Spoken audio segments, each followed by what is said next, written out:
ভারতের ভূখণ্ডে বাংলাদেশের ২০০ একর জমি। এই জমি কিভাবে ফেরত পাওয়া যাবে তা নিয়ে বিএসএফ এর সাথে একটি বৈঠক করেছে বিজিবি। বিজিবির কুষ্টিয়া ব্যাটালিয়নের কমান্ডার এবং বিএসএফ রওশনবাগ ব্যাটালিয়নের কমান্ড্যান্টের মধ্যে এই বৈঠক হয়। রোববার বৈঠকটি জামালপুর বিওপির সীমান্ত পিলার হতে ভারতের আনুমানিক ১৫০ গজ অভ্যন্তরে অনুষ্ঠিত হয়। বৈঠকে বাংলাদেশের পক্ষে নেতৃত্ব দেন কুষ্টিয়া ব্যাটালিয়নের অধিনায়ক লেফটেন্যান্ট কর্নেল মোহাম্মদ মাহবুব মুর্শেদ রহমান। অন্যদিকে ভারতের পক্ষে ছিলেন বিএসএফ এর রওশনবাগ ব্যাটালিয়নের কমান্ড্যান্ট বিক্রম দেব সিং। বৈঠকে ভূমি বিরোধ নিষ্পত্তির পাশাপাশি সীমান্ত হত্যা বন্ধ ও মাদক পাচার রোধে গুরুত্বারোপ করা হয়।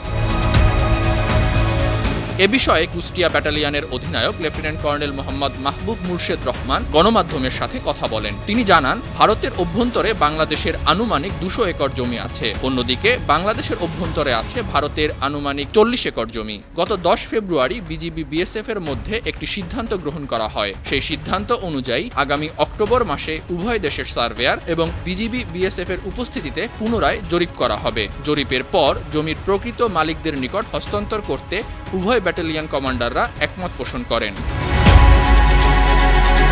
মাহবুব মুর্শেদ রহমান আরও জানান, সীমান্তে বিএসএফ কর্তৃক প্রাণঘাতী অস্ত্র ব্যবহার করে বাংলাদেশি নাগরিক হত্যার ব্যাপারে কড়া প্রতিবাদ জানানো হয়েছে। এছাড়া নিরীহ বাংলাদেশি নাগরিকদের সীমান্তে আটক না করা এবং ভারত থেকে মাদকদ্রব্য যাতে বাংলাদেশের অভ্যন্তরে প্রবেশ করতে না পারে সে ব্যাপারে বিএসএফকে জানানো হয়েছে। পাশাপাশি আসন্ন দুর্গাপূজা উপলক্ষে সীমান্তবর্তী জনসাধারণ যাতে পূজা মণ্ডপে যাওয়া আসা করতে না পারে সে ব্যাপারে ফলপ্রসূ আলোচনা হয়। News desk, 52 TV.